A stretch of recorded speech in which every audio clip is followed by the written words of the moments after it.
Greetings coaster heads, Kerrash here, and I'm absolutely thrilled to present this Planet Coaster video to you.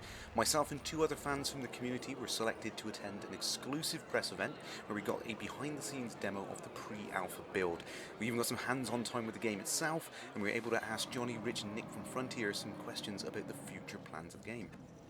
One of the most standout features for me was just how intuitive the game was. It was very easy to construct objects in the game. Everything follows the same simple language. WSA and D to move, shift to drag in and out, Z to rotate. Everything else is controlled with the mouse.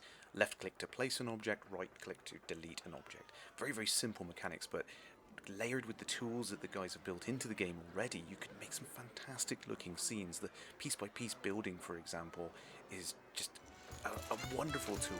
You place the first object, the grid automatically appears, you can then snap other objects to that. Once you're done, it gets saved as a single uniform object which you can then share with your friends, you can edit at a later date, you can duplicate all over the park. So it allows you to make like a consistent style across your theme park, which I think is something which is fantastic. The art team have gone to great lengths to give you these awesome looking tools and materials for you to build your park with, and all of those are in-game, out of the box, so people can make fantastic looking parks with a minimum amount of effort. So some of the features you won't see in the first alpha are the terrain editor. It is already there, it's very powerful, but the team want to apply some more polish to it. What we saw is the build volume is hundreds of meters deep, hundreds of meters high. It's completely volumetric, so you can build floating islands, giant golems, huge tree structures, anything you can imagine you can create with the terrain editor. It really is a step beyond anything I've ever seen in this genre before. I can't wait to see what the community does with it.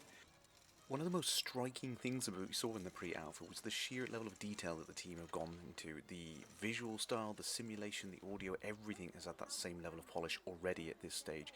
We've noticed things such as the grass had three-dimensional depth to it, the nuts and bolts on the ride had words embossed on them, some real attention to detail visually, and not only that, but the simulation as well, the feel of the roller coasters, the way that they rattle and shake on the tracks the way you expect them to, and also the audio as well, the subtle little cues that we noticed, things like as the coaster banked from left to right, we could hear the couplings behind us rattle the way that they really should.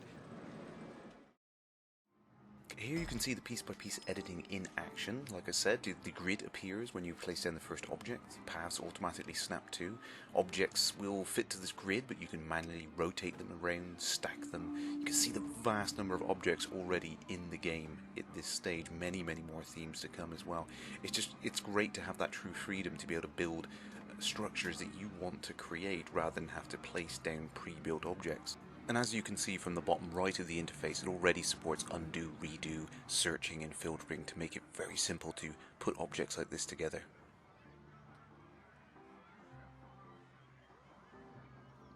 Creating paths is just as simple. It supports angle snapping or freeform.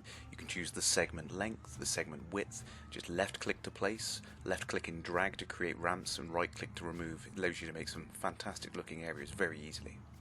And placing flat rides is just as simple. You put down the based object, and then the UI appears in the top right corner to walk you through the flow, creating the entrance, the exit, and the ticket booth for every flat ride you need. So thank you very much for watching through to the end of the video. Thank you Frontier for letting us record the alpha footage. It was absolutely awesome. And as a sneaky little bonus, if you go into the ride menu and type the words under construction, you can get access to the coaster editor tomorrow. So get building those parks and enjoy the ride, folks.